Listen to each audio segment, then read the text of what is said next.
एक तर ते मायनर्सना इन्व्हॉल्व केलं जातं, त्यांच्या या ज्या कार्टेल्स आहेत, त्यांच्या या गँग आहेत, त्यांच्यावर आपण काय कारवाई करणार? मायनर्स पकडले गेले तर त्यावर काय कारवाई करणार? दुसरं जे इंटरनॅशनल क्रिमिनल्स, खास करून नायजेरियन किंवा आफ्रिकन कॉन्टिनेंटमधले जे वांद्र्यामध्ये वसलेले आहेत, यांच्यावर काय कारवाई करणार? आणि मुस्लिम भागाच्या आतमध्ये पोलीस जे अजिबात जात नाहीत, कारवाई करत नाहीत, त्यांना आपण काही विशेष आदेश देणार का? धन्यवाद. सन्मान्य वरुण सरदेसाई यांनी हा जो काही मुद्दा मांडलेला आहे, बेहरामपाडा वगैरे सगळा हा जो भाग आहे, तर निश्चितपणे एक धडक कारवाई या भागामध्ये घेण्यात येईल आणि अशा प्रकारे तिथे जे काही हा धंदा करतायत त्यांच्यावर निश्चितपणे ॲक्शन आपण घेऊ.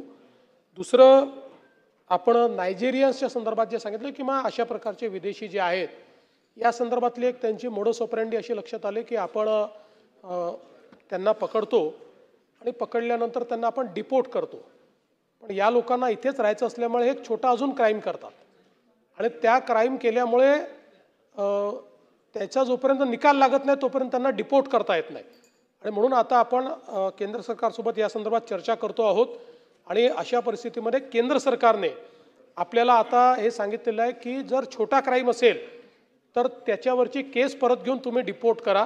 त्यामुळे त्या संदर्भातल्या काही SOPs ज्या आहेत त्या SOPs आपण तयार करतो आहोत, जेणेकरून अशा प्रकारचे हे जे इथे येऊन कारवाया करतात आणि मग इथेच ते काहीतरी क्राईम करून थांबतात, त्यांना डिपोर्ट करण्याच्या संदर्भातली कारवाई जी आहे ती कारवाई आपण निश्चितपणे करू.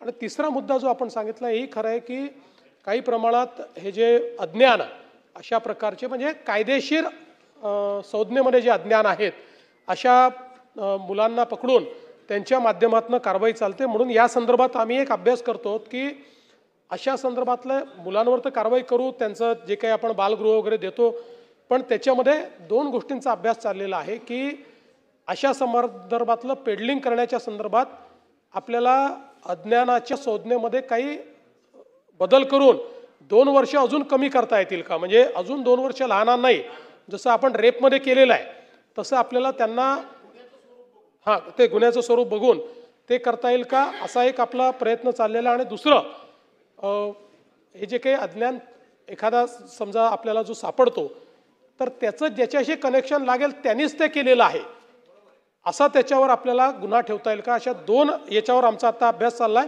त्याच्या संदर्भात आवश्यक ते बदल नंतर करण्यात येतील.